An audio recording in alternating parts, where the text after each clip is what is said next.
Buksan ang iyong mga mata, Gumising na at magsaya. kalimutan na ang problema.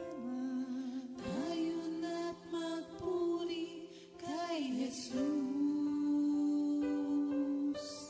Buksan ang iyong mga mata, Gumising na at magsaya.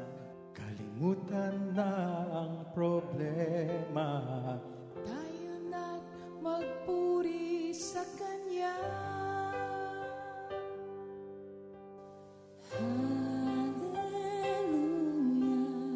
Hallelujah, Hallelujah. hallelujah, hallelujah,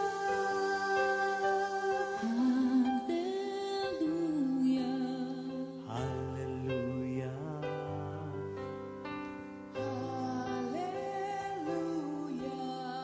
hallelujah. Hallelujah.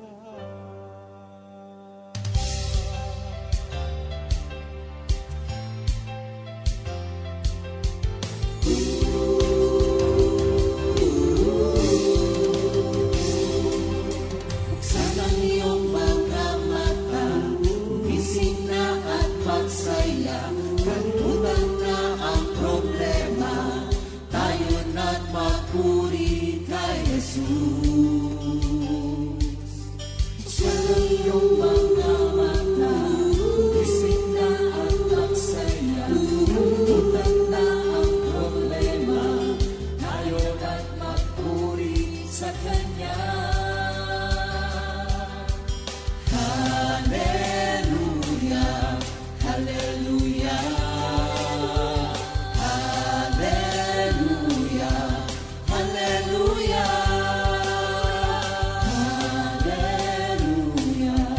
hallelujah, hallelujah, hallelujah, hallelujah. Buksan ang iyong mga mata, gumising na at magsaya. Kalimutan na ang problema, tayo na't magpuri kay Jesus. Buksan ang iyong mga mata, gumising na at magsaya. Kalimutan na ang problema, tayo na't magpuri sa Kanya. Hallelujah, hallelujah, hallelujah, hallelujah, hallelujah, hallelujah,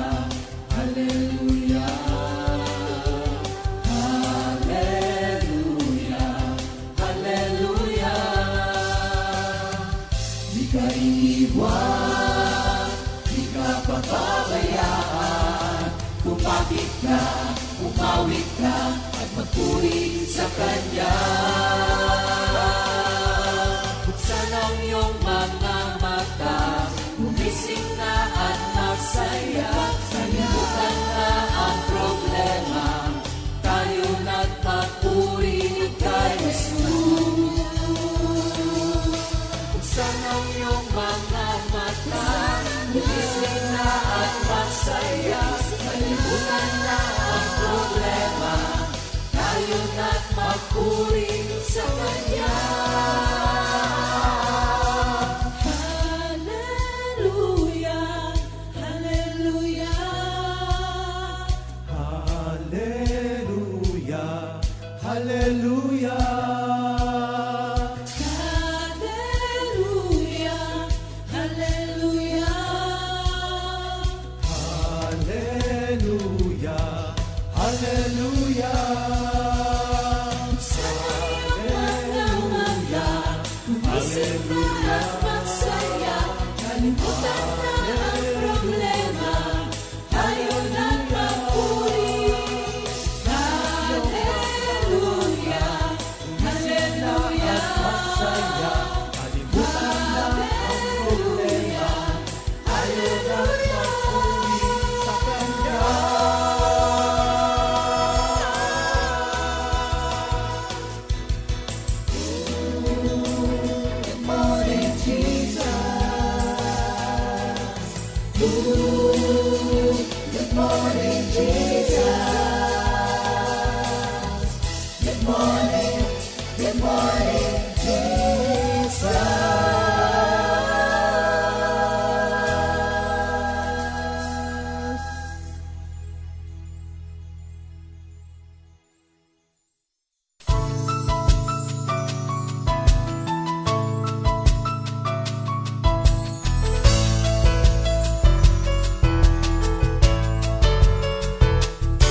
Ako'y galak na galak sa'yo, O Yahweh, dahil ika'y hindi napapabaya.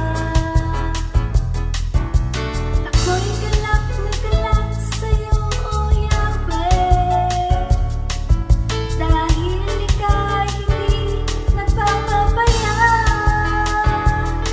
Sa kabila ng maraming pagsubok dito sa mundo, ika'y laging nandyan sa tabi ko. Patuloy ang daloy ng pagpapala, di lang isa o dalawa,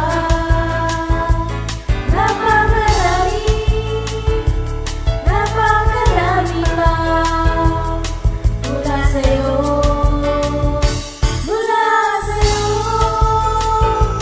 napakarami pa darating. Salamat sa'yo, O Yahweh, aming Diyos. Ika'y hindi nagbabago.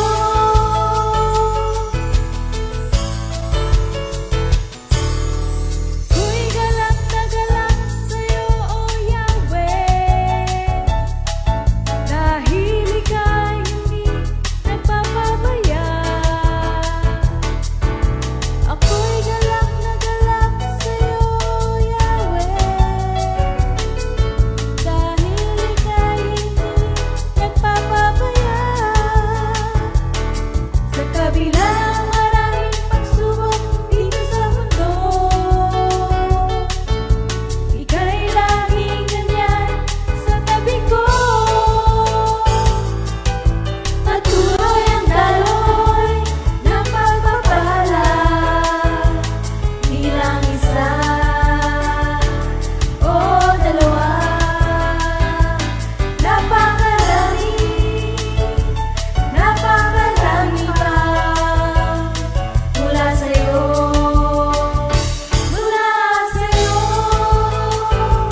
napakarami pa darating. Salamat sa'yo, O Yahweh, aming Diyos. Ika'y hindi nagbabago. Ika'y hindi nagbabago. Ika'y hindi nagbabago.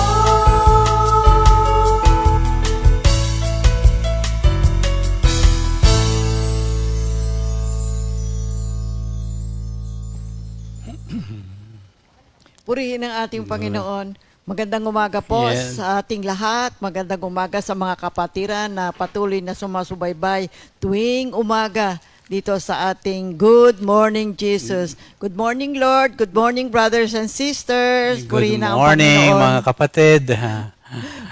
Nakatutuwa na sa umagang ito, muli tayong mag-aaral ng kanyang banal na salita. Bago Yung, tayo mag-umpisa, no? Okay, opening prayer. Mag-prayer muna tayo. The Lord is good, His love is eternal. Diyos amang dakila, nagpapasalamat po kami na naman sa panibagong araw. Sa umagang paggising namin, Lord, ang kalakasan na ibinigay mo sa amin, ang aming espiritu ay malusog sapagkat nauunawa namin na ng lahat ng favor ay nanggagaling lamang sa iyo sa pamagitan ng iyong mga banal na salita. Kaya sa umagang ito, Lord, pagpalain mo po ang aming pag-aaral sa gagawin naming pag-aaral tungkol sa Ministry of Excellence itong Friday na to. Maluwalhati ang iyong banal na pangalan. We give you all the glory. We give you all the honor. In Jesus' name we pray. Amen. Amen. Glory to God. Yung para sa ating word. Yeah, ano bang word natin ngayon? Isaiah 54:2. Babasahin ko. Enlarge the place of your tent and let them stretch out the curtains of your dwellings. Do not spare. Lengthen your cords and strengthen your stakes. Purihin ang ating Panginoon. Glory to God. Memorizein po ninyo yan mga kapatid. And on your own, kayo din po ay pag-aralan ninyo ang mga banal na salita na ito ng ating Panginoon. Glory to God. Ang ating pong pag-aaral ngayong umaga ay pagpapatuloy ng ating lesson sa The Ministry of Excellence. Ito po yung ikalawang bahagi para sa ating word. Sa ating word for this morning, sa 1 Corinthians 14, verses 33 and 40. God does not want us to be in disorder, but in harmony and peace. Verse 40, everything must be done in a proper and orderly way. Ito pong pag-aaral ng The Ministry of Excellence ay isang napakagandang pag-aaral, mga kapatid. At ito po ay angkop na angkop sa ating buhay ngayon, sa buong mundo. Sapagkat makikita natin at tanungin natin yung ating sarili. Ito po ay isang pag-aaral na kung saan tayo po ay makakapanalamin. Ano ba ang klase ng o uri ng buhay ang aking pinamumuhay ngayon? At kumusta naman yung aking paglilingkod sa Diyos? Kumusta naman yung aking relasyon sa ating Panginoon?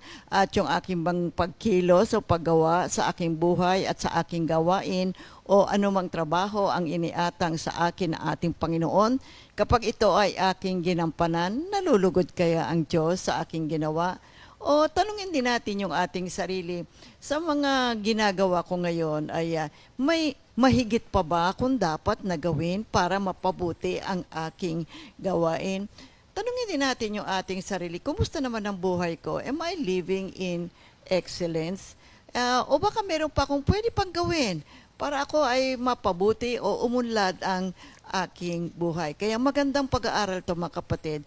Kaya hinihikayat ko rin po kayo na kayo na ay mag-aral din on your own regarding this, the Ministry of Excellence. At ito ay hindi lamang patungkol sa mga manggagawa, mga kapatid, sa gawain sa Panginoon, kundi yung pang-araw-araw nating buhay, yung ating gawain, saan man tayo iniatang ng Diyos, ikaw ba'y napasok sa trabaho, sa opisina, o ikaw ay nasa marketplace, o kung ikaw ay man ay nasa paaralan, ikaw ba ay estudyante, ikaw ba ay officer, ikaw ba ay boss, ikaw ba ay isang businessman o housewife, ano man ang iyong gawain at ano man ang antas ng iyong buhay.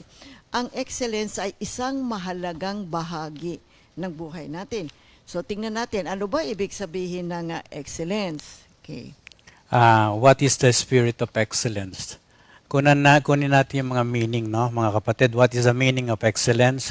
Ang root word ng salitang excellent ay excel, which means to rise to the highest place or to pass in accomplishments or achievement, to be distinguishable by superiority.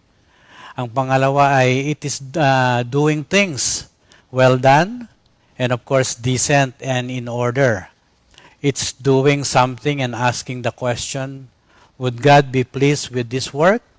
Of course, hindi lang natin gagawin. May Diyos na nakatingin sa atin. Kaya pwede natin tanungin si Lord, Lord, okay na ba itong ginagawa ko o may kakulangan pa? O pwede ko pandagdagan pa para mapabuti pa. Yes. Yung, alam nyo, ang ugat ng salitang excel, ang ibig sabihin, tumaas sa pinakamataas na lugar. Kung ito lamang yung level ng ating ginagawa, alam niyo po mga kapatid, kung tayo po ay titingnan natin ang uri na ating gawain, baka meron pa tayong magawa na mas mahigit pa at makabubuti doon sa ating present na pagkilos o paggawa. Yeah. Okay. Tulad ng isang bata, lumalaki at nagmamature. Ganon din ang ating paggawa sa pamamagitan ng tulong ng Diyos. Another word meaning ng excel is to be outstandingly good or proficient.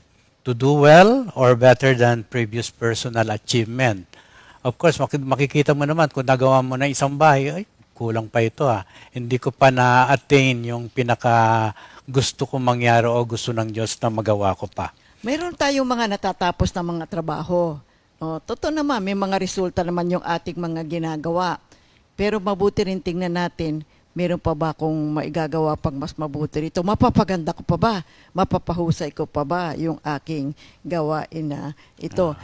Kung meron ka na mahusay na nagawa, okay, nagawa mo to kahapon o nung nakaraan, tingnan mo, itong mga susunod mong ibang gagawin pa, mapapabuti mo pa ba ito o mapapaayos mo pa itong mabuti? Yun ang ibig sabihin nun. Yung ikaapat, Excellence does everything with the highest quality and integrity. It is never subpar or mediocre in any way. Excellence stands above the rest.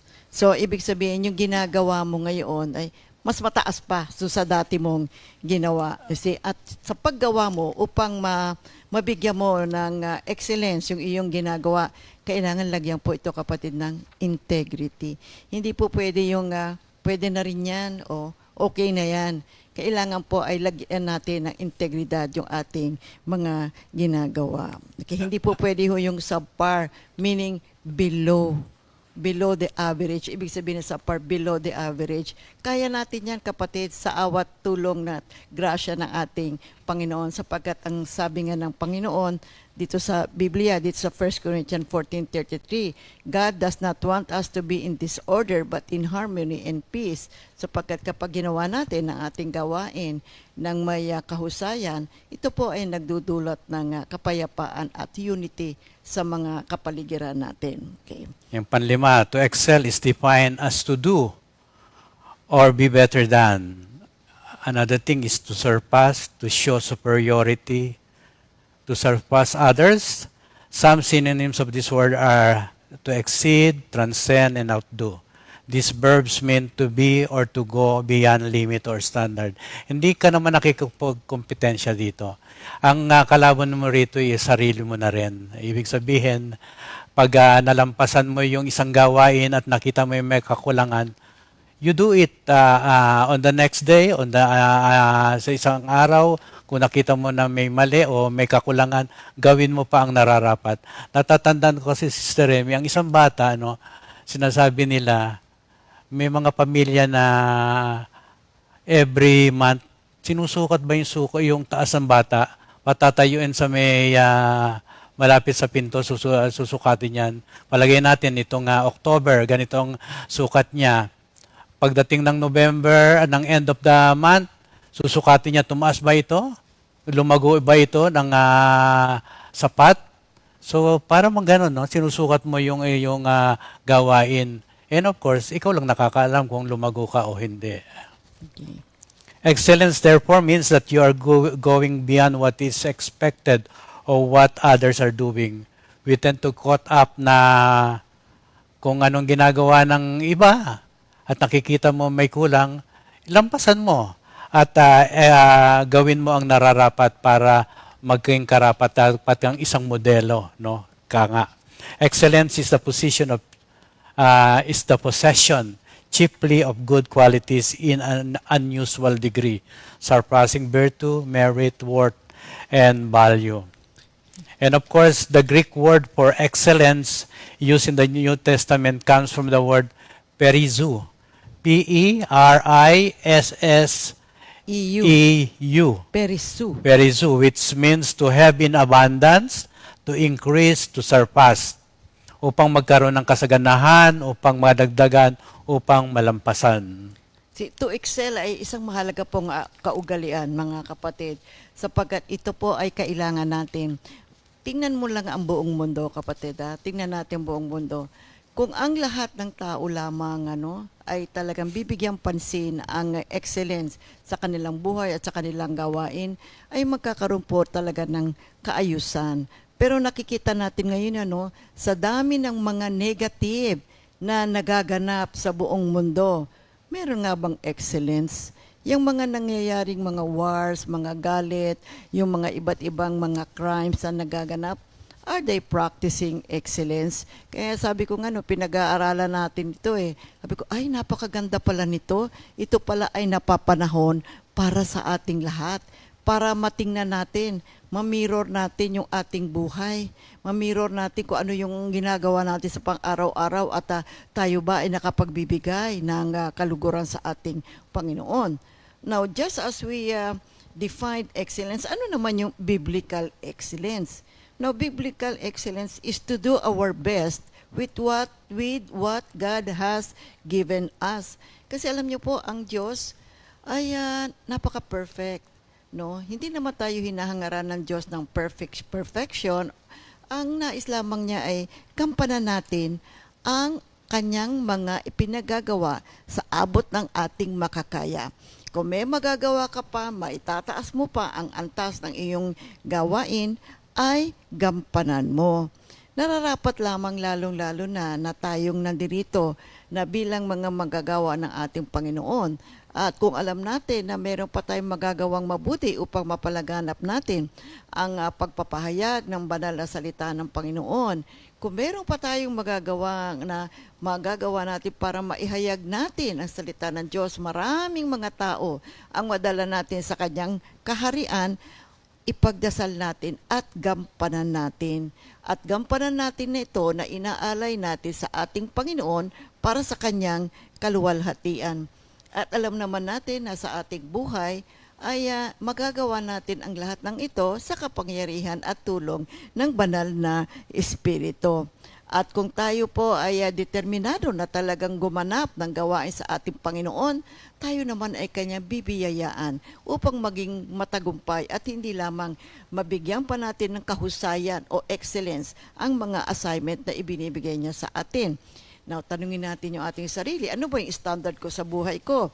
Okay na ba yung nakaraos ako sa ginagawa ko? Or I will do my best and do my work with excellence?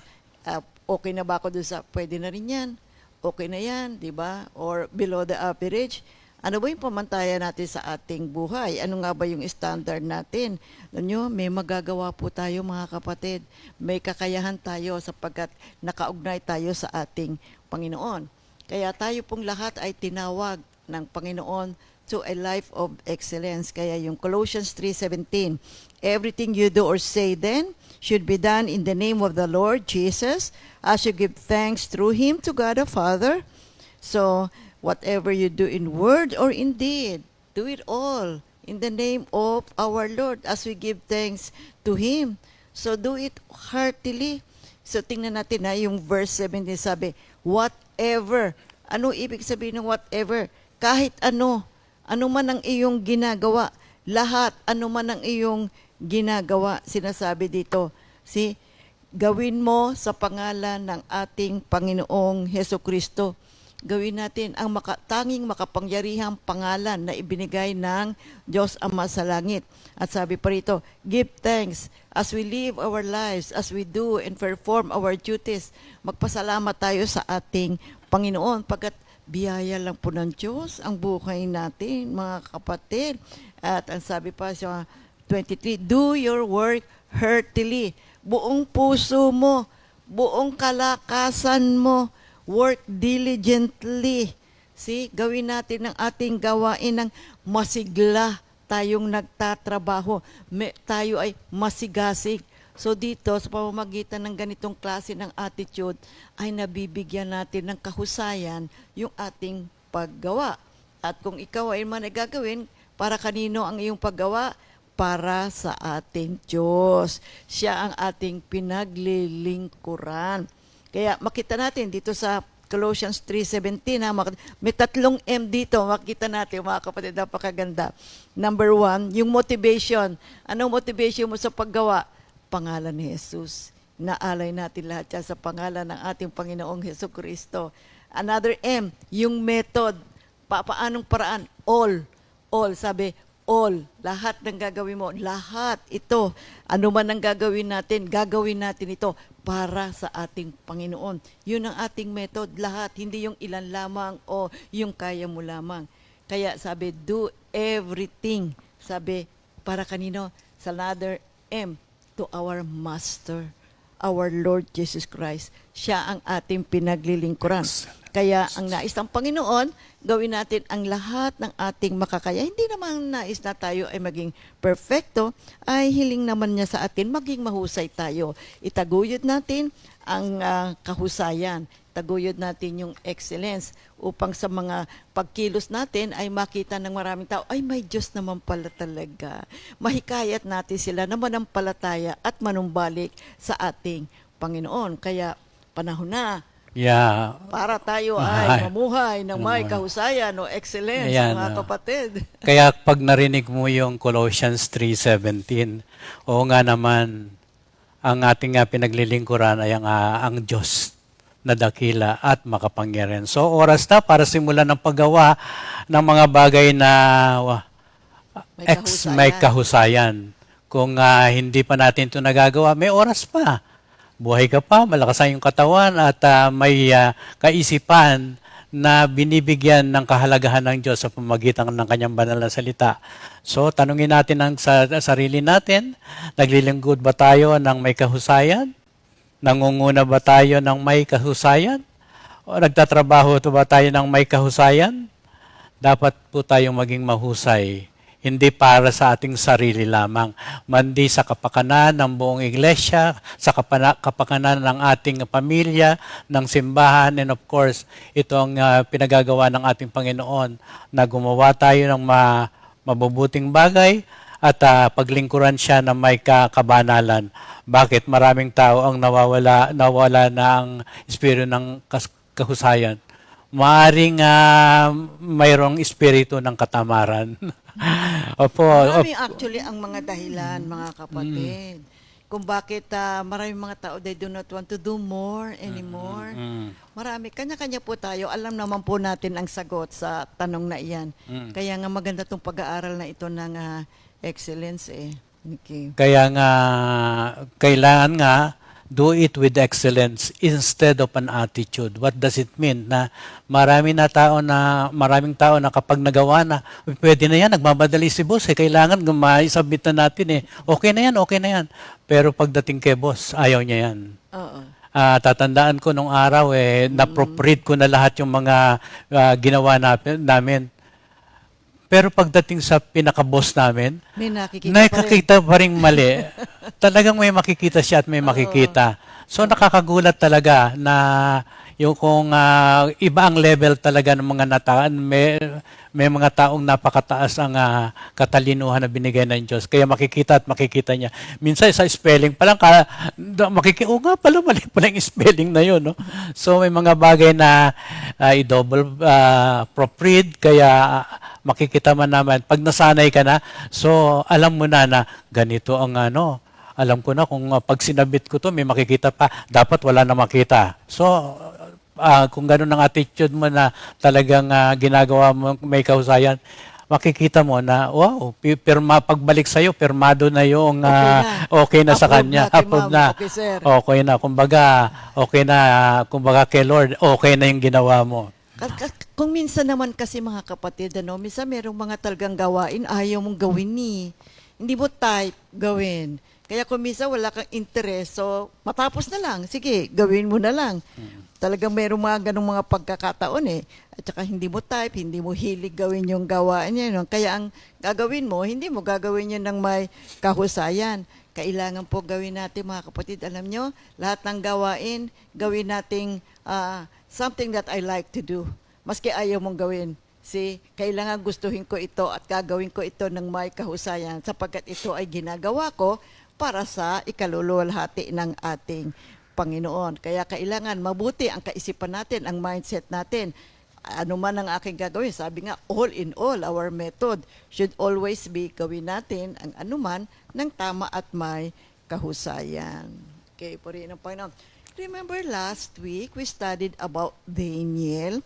Sinabi kasi ng Biblia na si Daniel ay may espiritu ng kahusayan. Sinasabi ng Daniel 6 verses 3-4 na magkagayon ang Daniel na ito ay nakilala ang kanyang sarili sa mga gobernador at mga satrapa sapagkat ang isang mabuting espiritu ay nasa kanya at inisip ng hari na ilagay siya sa buong kaharian.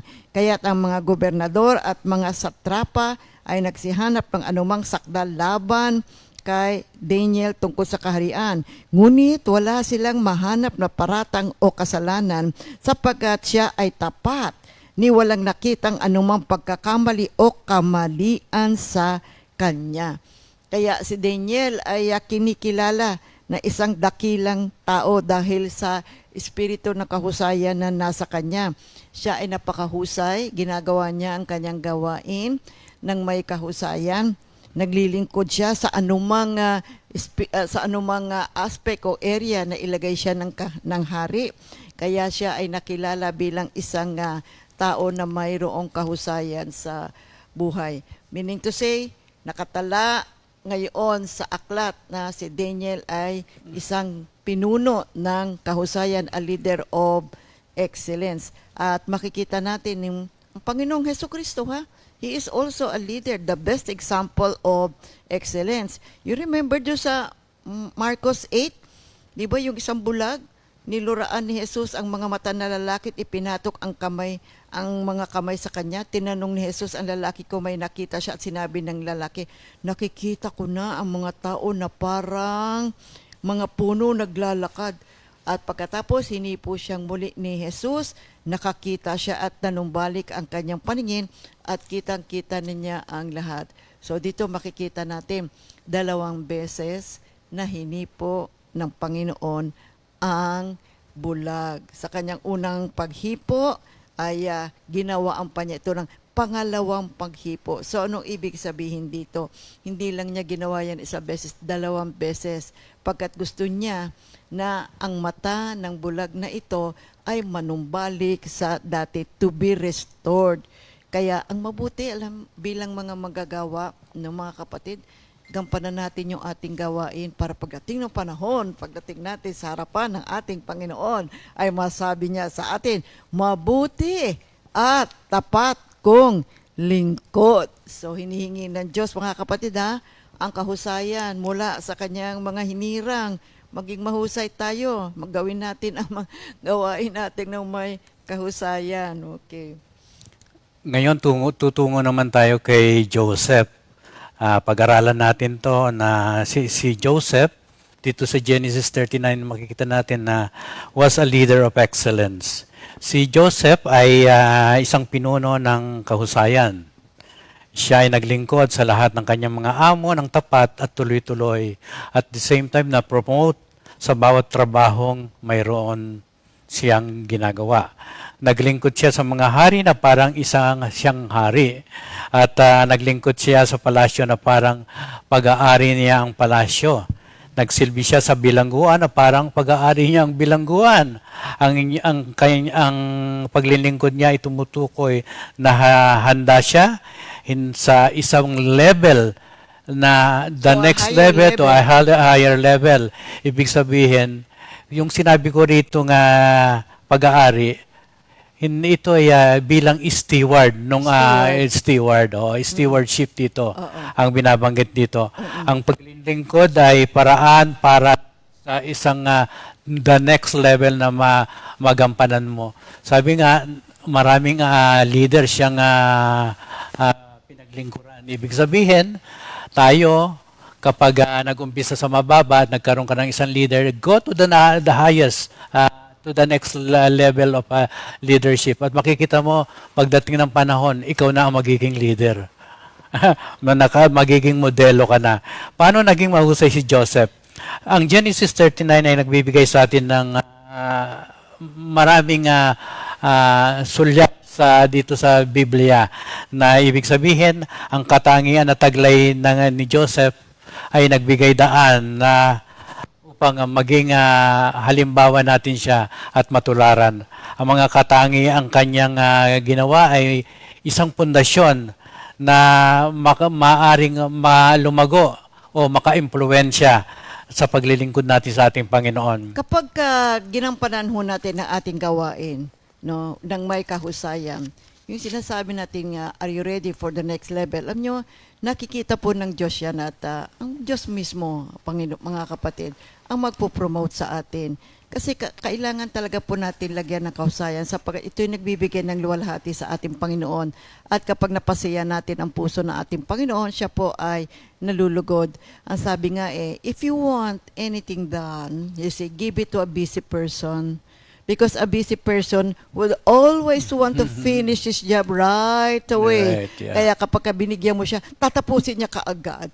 So yun na isa sa mga quotations, no? Kapag gusto mo matapos sa isang gawain, bigay mo yan sa isang taong napakarami ng kanyang ginagawa. At hindi lang yan, gagawin niya pa yan ng mahusay dahil kasi alam niya na sa dami ng kanyang ginagawa, iingatan niya yan. And then he will be very careful with the details. So wala sa bokabularyo niya yung busy ako, hindi ko magagawa yan. Ay, hindi. no? Tatanggapin pa niya. Mm-mm. Tsaka alam niyo, mga ganitong klase ng tao, masisipag talaga ito Kaya kung bisa magtataka ka, ano ba yan? Ang dami-dami mong binibigay sa aking gawain. Kaya mo yan. Sabi sa'yo, kaya mo yan, carry mo yan. Ganon. Natatapos naman talaga at may kahusayan pa. At kung meron mang konting ay talagang pinagsisikapan naman pala ay mga kapatid. Kaya stewardship talaga mga kapatid. Wag lang masyadong marami, baka ma-burnout. I-schedule naman niya yun Pag-aaralan din natin yung mga kapatid, yung stewardship as bilang isa form of excellence. So, ito si Joseph, paano ba siya naging isang leader ng kahusayan? Tingnan natin. Dito, basahin natin yung Genesis 39, verse 2. Sa buong panahon ng paglilingkod ni Jose o Joseph sa bahay ni Potiphar, ay pinatnubayan siya ni Yahweh. Anumang kanyang gawin ay nagtatagumpay. And the Lord was with Joseph, and of course, he was a prosperous man, and he was in the house of his master, the Egyptian. Anong ibig sabihin nito, mga kapatid? The Lord was with Joseph, and he prospered. A common theme woven over and over throughout Joseph's story na sa kanyang paglilingkod, sa kanyang paggawa ng kanyang tungkulin, nakita ni Joseph na ang tulong ay nanggagaling sa Diyos. At ito'y napagtagumpayan niya saan man siya na lugar napunta, sa bilangguan, kung hinikayat man siya ni asawa ni Potiphar na sipingan siya, napagtagumpayan niya na ito hindi niya magawa sapagkat nakita niya ang kahalagahan ng Diyos na pumapatnubay sa kanya. At dito nga sa James 4:8, lumapit kayo sa Diyos at lalapit siya sa inyo. Hugasan ninyo ang inyong mga kamay, kayong mga makasalanan. Linisin niyo ang inyong mga puso, kayong pabago-bago ang isip. Ibig sabihin, come near to God and He will come near to you. Wash your hands, you sinners, and purify your hearts, you double-minded. So sa mga ano pa ang makikita natin sa relasyon ni Joseph sa ating Panginoon? Sa kabila ng hindi patas ang mga paraang ibinato kay Joseph, at ang lalim ng kaugnayan niya sa Diyos ay nagsilbing matibay na pundasyon ng kanyang pamumuno at kausayan. Ang kalooban ng Diyos para sa kanyang buhay at sa ating buhay ay isang pamamaraan ng Diyos upang makapaglingkod tayo ng mahusay, maging interesado tayo sa kanyang gawain, at kung ano man ang temptation, kung ano man ang sagabal na dumarating sa atin, mapagtatagumpayan natin yan ng may kahusayan sapagkat ang relasyon natin sa Diyos ay may katapatan, mga kapatid. So, unang-una mga kapatid ay mayroong kahusayan si Joseph sa kanyang gawain at sa kanyang buhay. Number one, because meron ho siyang relasyon sa ating Panginoon. At ang kanyang panambamantayan, yung kanyang standard, ay ang mga standard ng ating Panginoon. Ang pamantayan niya ay ang salita ng ating Panginoon na siyang sinusundan niya, na siyang kanyang ipinapamuhay. So meron siyang mabuti, maayos at malalim na relasyon sa ating Panginoon. Pangalawa, meron ho siyang management skills. Si Joseph at kumilos, gumawa at kanyang hinakbangan, ang hagdan ng katagumpayan. You see, inilagay ni Potiphar si Jose na mamahala sa lahat ng kanyang personal na mga gawain at ipinamahala ang lahat kay Joseph. Kaya maski na ipinakulong niya si Joseph ay nag-exercise pa rin, nagpakita pa rin ng kanyang management skills. Abay, ginawa din siyang tagapamahala doon sa loob ng bilangguan. Pinamahalaan naman niya, na parang akala mo kanya yung bilangguan, kaya impress na impress silang lahat. Kaya ang kahusayan ni Joseph sa pamamahala or being an organized person ay humanto ngayon sa isa pang malaking impluensya at responsibilidad ng buhay.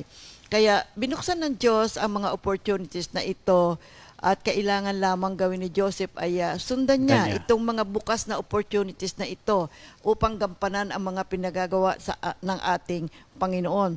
At hindi hinadlangan ni Joseph ang mga pagpapalang ito sa pamamagitan ng subpar o kaya below average na pagkilos o paggawa o kaya ay kumikilos siya sa pansarili niyang kaisipan. Hindi, kundi ginagawa niya ang lahat ng ito ayon sa pamantayan o panuntunan ng ating Panginoon. Kaya siya nagkakaroon ng kahusayan sapagkat ang kanyang method, ang kanyang management skills ay naaayon sa pamantayan ng ating Panginoon. Nang dumating si Joseph sa Egypt, 17 years old lang siya. Hindi naman siya nag-aral sa isang napakagandang eskwelahan, di ba? Tulad ng meron tayo ngayon. Pero alam nyo, natutunan lahat yan ni Joseph sa pamamagitan ng pakikinig, pakikipagrelasyon, pagsunod sa ating Panginoon. At yung mga every details ng management skills na kanyang natutunan, sinundan lang niya yan. Maski maliit na bagay yan, masigasig niyang inaayos, pinapabuti niya ang kanyang gawain. So nagpaplano siya ng mahusay at pagkatapos gagawin niya yan, yung bawat hakbang niya, aayusin lahat niya. At hindi lang yan, paano niya magagawa? Of course, nananalangin siya sa ating Panginoon. So yung una, relationship with God. Pangalawa, meron siyang management skills. Pangatlo, meron siyang people skills. Alam nyo, mahalaga ito. Dahil kasi sa pagganap ng kanyang gawain ng may kahusayan, ay sinikap ni Joseph na makipag-ugnayan ng maayos sa mga tao. Sinabi ng Biblia sa atin na si Joseph ay kumilos, umakto, gumawa ng gawain na may excellence. Kaya inililagay siya sa isang mataas na posisyon. Malaki ang kanyang responsibilidad at kanyang pinaghuhusay ang kanyang pakikipag-ugnayan sa mga tao. Alam mo, bahagi kasi ng buhay natin mga kapatid, nakikipag-ugnayan tayo sa ibang tao. That's why we have to develop our skill in relating to other people. And we don't just relate to them or look down upon them or look up to them, but rather inaayos natin ng may kahusayan ang ating pakikipagsalamuha o pakikipag-ugnayan sa ating Panginoon. Binabalanse po natin ang lahat ng yan pagkat ang gawain na ginagawa natin ay para sa pangalan ng ating Panginoong Heso Kristo. You see, sabi nga ni Theodore Roosevelt, ang isang pinakamahalagang sangkap sa formula ng tagumpay ay alamin natin kung paano tayo makikisama sa mga tao. At ito ay kabisado ni Joseph. Nakita naman natin kung paano siya nakipag-ugnayan doon sa mga ibang tao. Ang ika-apat na makikita natin kay Joseph, working with excellence, ay of course yung kanyang unwavering personality. Hindi nagbabagong ugali. Unang-una yung karakter niya. Joseph had repeated opportunities to sleep with Potiphar's wife, but he resisted every one of them. Sa Genesis 39:7, dumating ang panahon na pinagnasaan siya ng asawa ni Potiphar. Sinabi nito, sipingan mo ako. So, napakalaking katagumpayan ito sa buhay ng isang lalaki sa katauhan ni Joseph. Hindi nagbago ang kanyang ugali sapagkat nakita niya ang kalahagahan ng isang katagumpayan ay manggagaling sa pamamagitan ng tulong ng Diyos. Sinabi nga ni Andy Stanley, ang iyong mga nagawa bilang isang pinuno ay magpapakilala sa iyong pangalan. Ang iyong karakter ang magpapasya kung ano ang iniugnay ng mga tao sa iyong pangalan. Your character will determine what people associate with your name. Bagamat galit na galit si Potiphar, palagi niyang inuugnay ang pangalan ni Joseph sa karakter at integridad. Marahil sa kaibuturan ng kanyang kaluluwa, alam ni Potiphar na inosente si Joseph. Si Joseph ay nagtagumpay at kanyang hindi pinagbigyan ang mga hiling ni Potiphar. Alam niyo kung bakit, mga Why? kapatid? Kasi may relasyon siya sa Sa- ating Panginoon at yung hari nagtiwala sa kanya.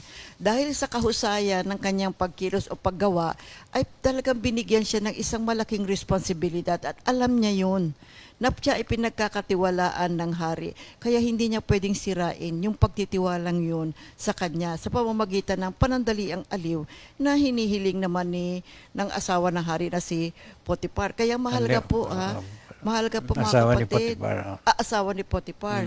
Oo, hindi siya pumayag eh. Hindi niya talaga pinagbigyan.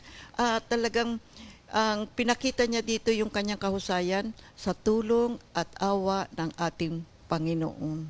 Mga kapatid, kaya mahalaga talaga eh. Nakikita natin ngayon dito kung papaano kumilos ng may kahusayan si Joseph. Ngayon, ang tanong, how do we develop a Christian character? You see, para upang makapamuhay tayo o kumilos tayo, gumawa tayo ng mayroong excellence. Okay. So dito pala, hindi lamang ginagawa mo na may kahusayan ng iyong trabaho, mandi sa paligid mo, nakatingin ka pa rin. Oh. Kasi kung may mga temptasyon, gumagawa ka nga naman ng gawain with excellence, pero once na matempt ka sa isang bagay na makasalanan, tapos na yung nagawa mong kahusayan. Oo, no? oo. So, You have to be very discerning din yes, po, mga kapatid oo. talaga. That is part of being masinop ka sa mga detalyo ng mga nagaganap sa iyong paligid at sa iyong gawain. Oo nga, kasi nga naman, biro mo, palagay mo, 20 taong ka nang gumagawa ng kahusayan, pero isang pitik lang ng kaaway, no? Sira na lahat yung mga nagawa mo. Oo, kaya napagtagumpayan niya ni Joseph Ayaw niya sirain yung pagtitiwala ng hari sa kanya. Ganon. Okay, yung Romans 5:3-4. Romans 5:3-4.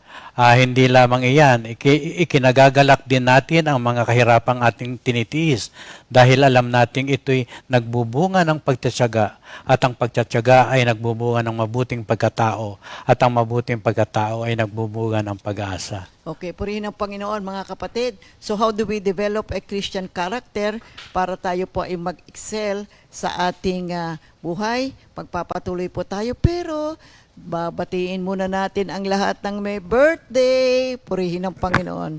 Okay. Happy birthday. November 10. 10. Oo, happy birthday Sister Ruby Flores.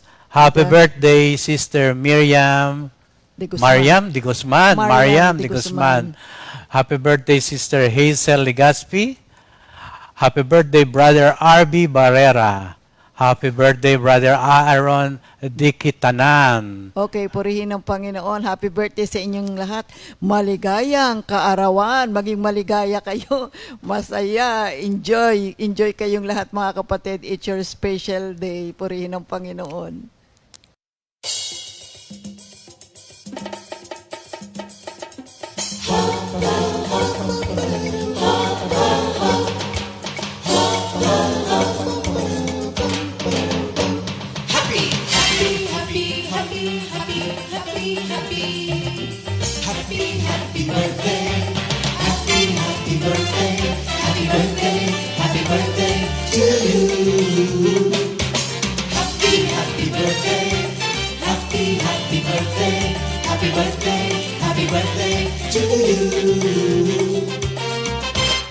Happy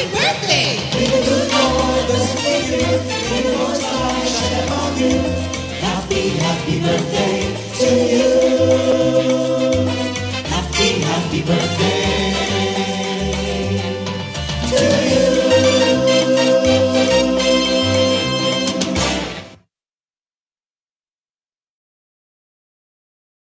Panginoon. Dito muna ako. Okay, purihin ang ating Panginoon sa pagpapatuloy po ng ating pag-aaral. Meron pa po tayong papakinggan muna natin itong repeat new song of the week. Psalm 16 composed by Sister Connie Caudilla. Magandang awitin po ito mga kapatid.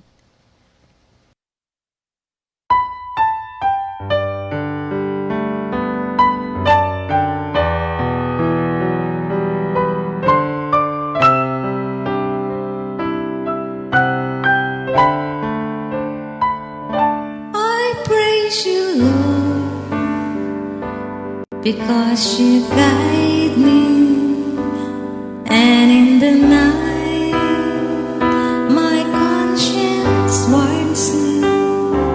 You, Lord, are all I have, and you give me all I need.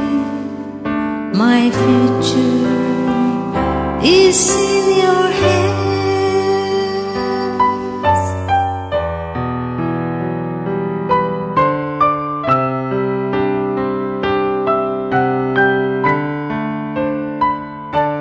I praise you, Lord, because you guide me, and in the night my conscience warns me. You, Lord, are all I have, and you give me all I need. My future is in your hands. You will show me the path that leads to life. Your presence fills me with joy and brings me pleasure forever.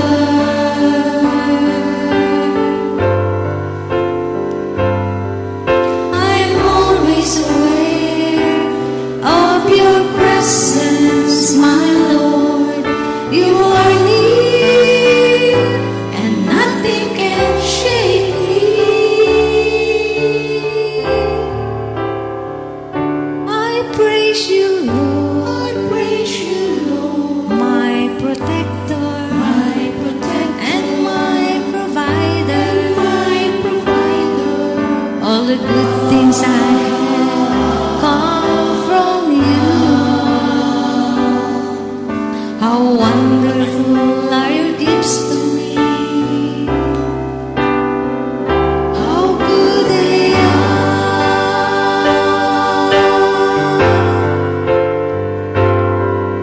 You will show me the path that leads to life. Your presence fills me with joy and brings me pleasure forever.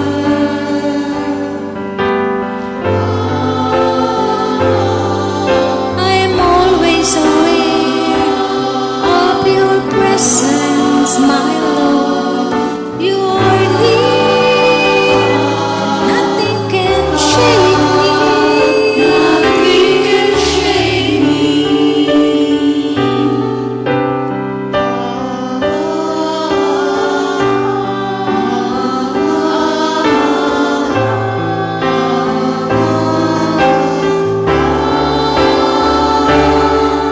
You will show me the path that leads to life. Your presence fills me with joy and brings me pleasure forever.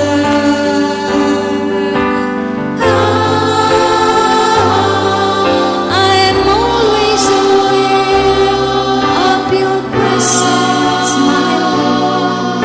You are near, and nothing can shake me. And so I'm thankful and glad, and I feel completely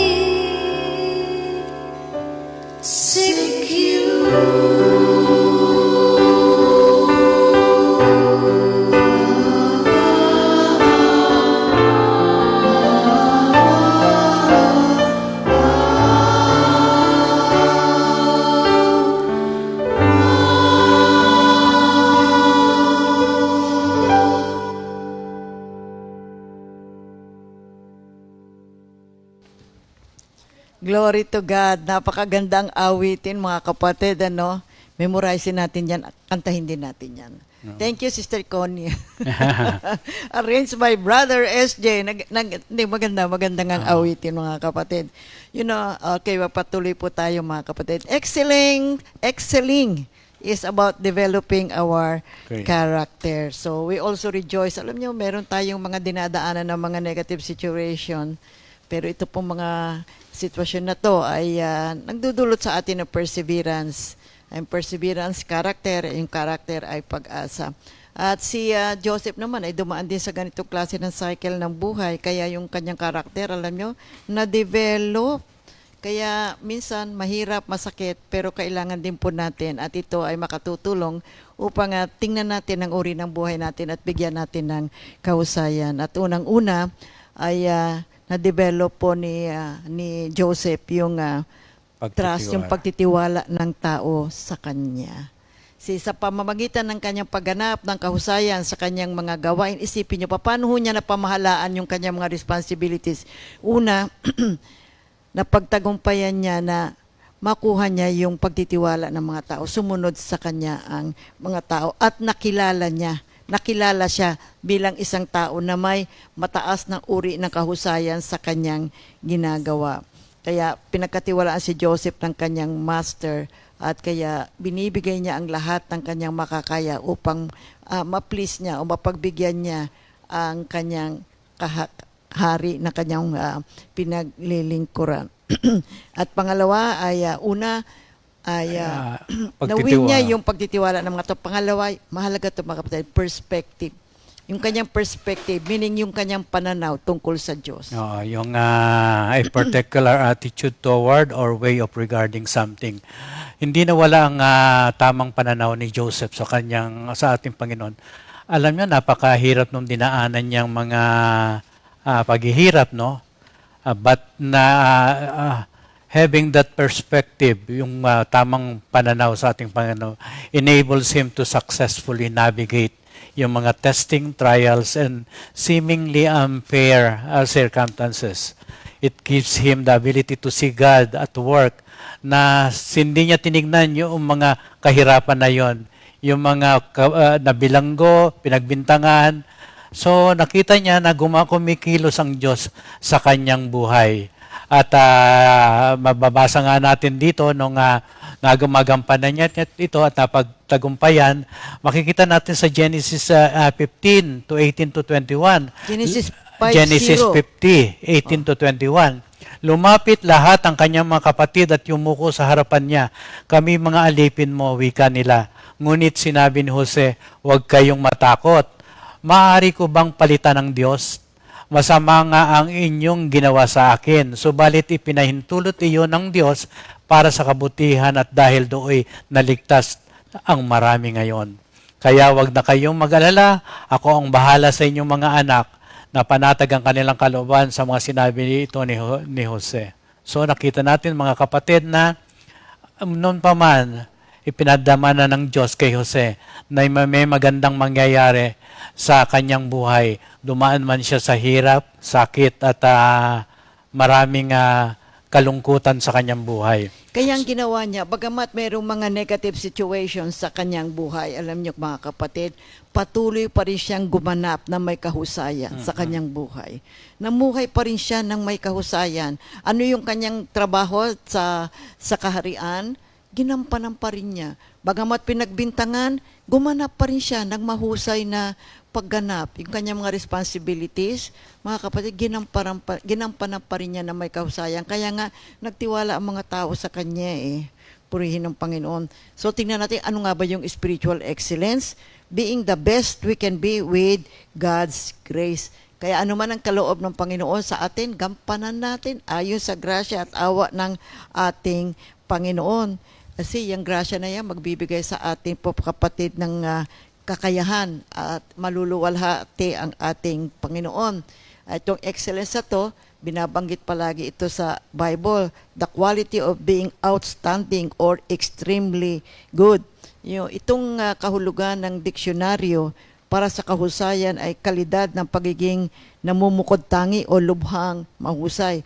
Pero ang maganda mga kapatid, itong excellence na to ay maging character attitude natin, maging goal natin na tayo ay maging Christ-like. Nasa buhay natin, maabot natin ang maging katulad ng ating Panginoong Hesukristo. Ano man yung ginagawa natin ngayon, sikapin natin, okay, ng buong kahusayan na makita sa buhay natin ang pagkatao ng ating Panginoong Hesukristo. So tandaan po natin, kapatid, na napakaganda ng topic na ito. Now, we have Kasi to walang remember, benepisyo ito kung hindi mo ipamumuhay. No? kaya nga, Yun ang yun nga importante. Ano ang makukuha mo sa pag-aaral ng excellence, to the ministry of excellence? Alam nyo, magiging benepisyo lang ito kung gagawin natin. Ito po ay isang pag-aaral maganda. We have the knowledge, we have the guidelines. But the most important thing is, ipamuhay po natin. Tayo ang makikinabang, mga kapatid. Tayo makikinabang. At ang unang matutuwa nito, tayo rin naman, masaya ka sa ginawa mo at masaya ang puso ng ating Panginoon kasi nakapagtagumpay ka sa isang mahusay na gawain. Purihin ang ating Panginoon. Okay. May tinatawag tayong the priority of excelling. So mahalaga. Mahalaga The ito. priority. Oo. This must be something na may prioridad sa buhay natin. Oo. Hindi ka lang nagawa ng gawa kasi merong sinasabi na kapag ginawa mo ito, ano ang magiging resulta? Ano pa ang magiging resulta? So, susunod-sunod, kumbaga sa isang, sa Psalm 119 nga, tawag nila acrostic, no? Mula sa umpisa hanggang sa dulo, may kaugnayan. So sa pagganap natin ng trabaho natin with excellence, may kaugnayan kung ano yung inumpisahan natin hanggang makarating tayo sa kaduduluhan. The point of no return ka nga. No? So yung lugar na yon ay alam na natin kung saan, sa lugar ng ating Panginoong Diyos. So why is excellence a priority in our lives? Tingnan natin mga kapatid, sa 1 Thessalonians 4, basahin natin yung 1 and 2, 7 and 8. Kaya nga mga kapatid, isa pang bagay ang ipinapakiusap namin at ipinapayo sa inyo sa pangalan ng Panginoong Hesus. Sana'y lalo pa kayong ninyong pagbutihin ang inyong pamumuhay ngayon. Sang-ayon sa inyong natutunan sa amin, upang kayo'y maging kalugod-lugod sa Diyos. Alam naman ninyo kung ano ang mga katuroang ibinigay namin sa inyo buhat sa Panginoong Hesus. Tayo'y tinawag ng Diyos upang mamuhay sa kabanalan, hindi sa kahalayan, kaya ang sino mang humamak sa aral na ito ay humahamak, hindi sa tao, kundi sa Diyos na siyang nagkakaloob sa atin ng Espiritu Santo. So we should desire to know God more, fully and intimately, and increase our faith. Christian life is a growing process. Don't remain static and grow stale in our Christian work. Kaya nga dito sa Hebrews 11:6, hindi maaaring kalugdan ng Diyos ang walang pananampalataya sa Kanya, sapagkat ang sino mang lumalapit sa Diyos ay dapat sumampalatayang may Diyos at Siya ang nagbibigay ng gantimpala sa mga humahanap sa Kanya. Now, excelling is developing Christian character. Ano ba yung areas na kailangan tayo po ay lumago at tayo ay mag-excel? Now, it is encouraged by Paul in 2 Corinthians 8 verse 7. Masagana kayo sa lahat ng bagay, sa pananampalataya, sa pagpapahayag, sa kaalaman, sa kasipagan, at sa inyong pag-ibig sa amin. Sikapin ninyong maging masagana rin sa pagkakawang gawa.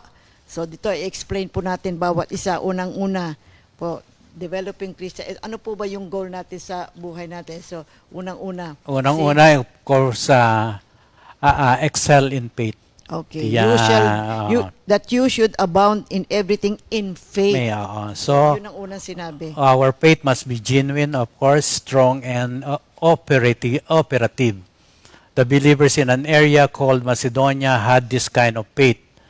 At ang itong lugar sa Macedonia ay ang napakataas ng uri ng kanilang pananampalataya.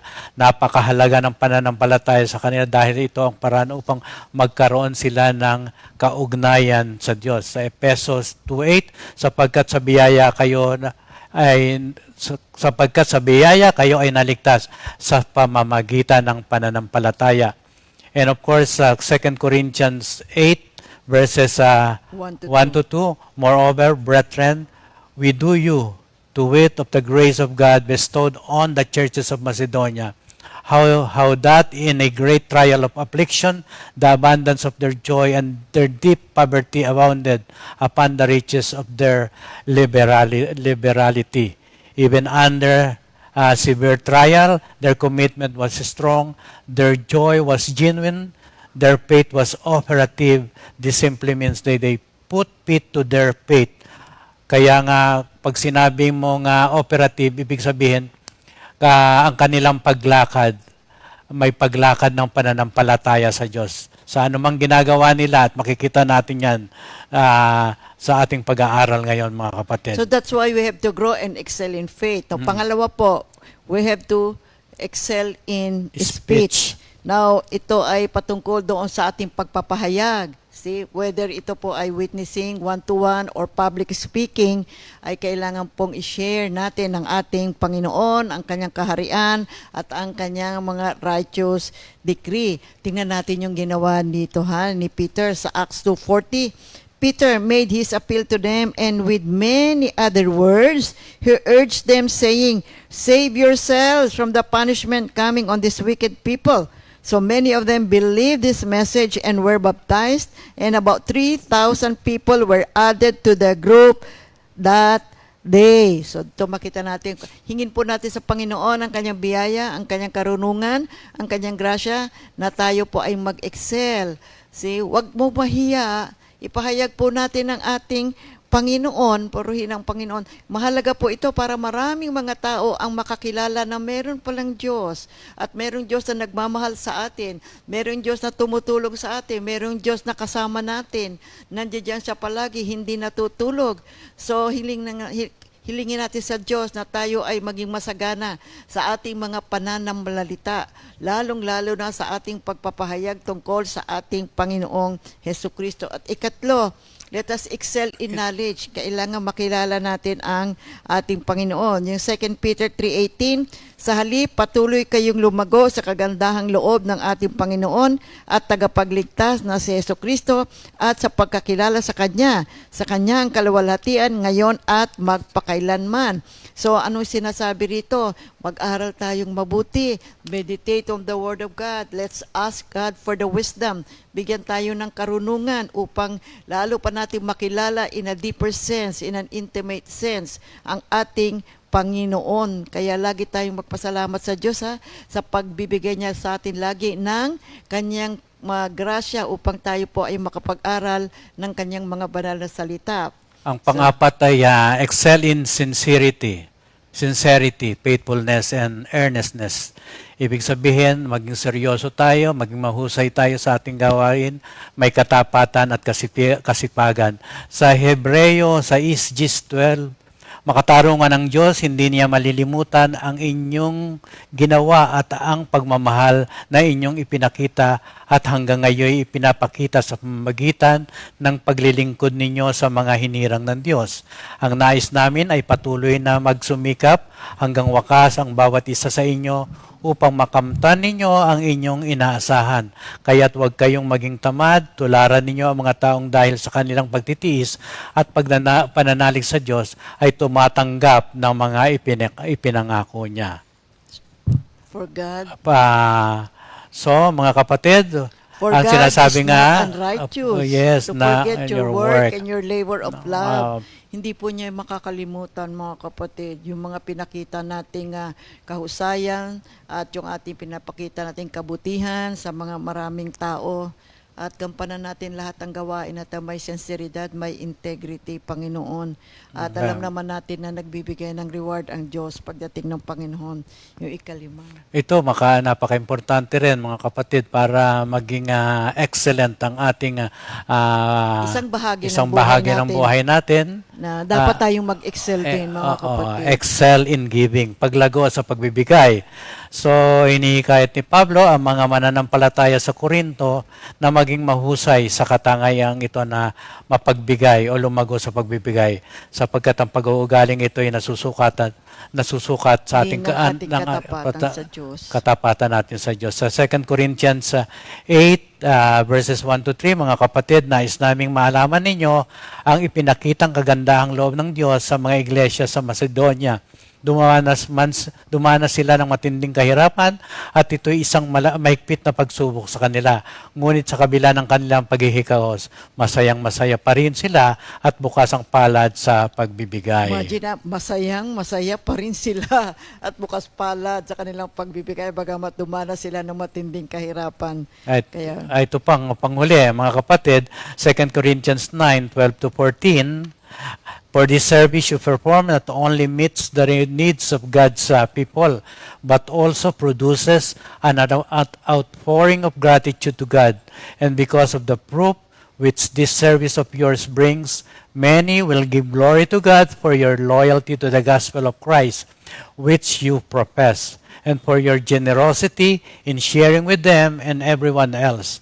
Verse 14, and so with deep affection, they will pray for you because of the extraordinary grace God has shown you. glory to God. Salamat sa Diyos sa ating grasya ng Diyos sa kanyang pagbibigay sa atin ng pagkakataon, makapag-aral tayo at maipagpatuloy natin ang ating pag-aaral sa Ministry of Excellence. Pagpapatuloy po natin ito, mga kapatid, sa mga susunod pa po nating pagtatanghal dito sa ating Good Morning Jesus. So, closing prayer. Maraming salamat po, mga Diyos naming dakila. Ang kahusayan na ibinigay mo sa amin ay dapat naming praktikal na gampanan sa aming buhay. At sa tulong ng Banal na Espiritu at patuloy na pagbibigay mo na sa amin ng grasya at favor, Lord, marami pong salamat at ito'y magagampanan namin na may katapatan at kaseryosohan sa aming buhay. Maging magatagumpay ito sa aming paggawa, all for your glory. In Jesus' name we pray. Amen. God bless everyone. 2 Timothy 2:2. Hallelujah. 2 Timothy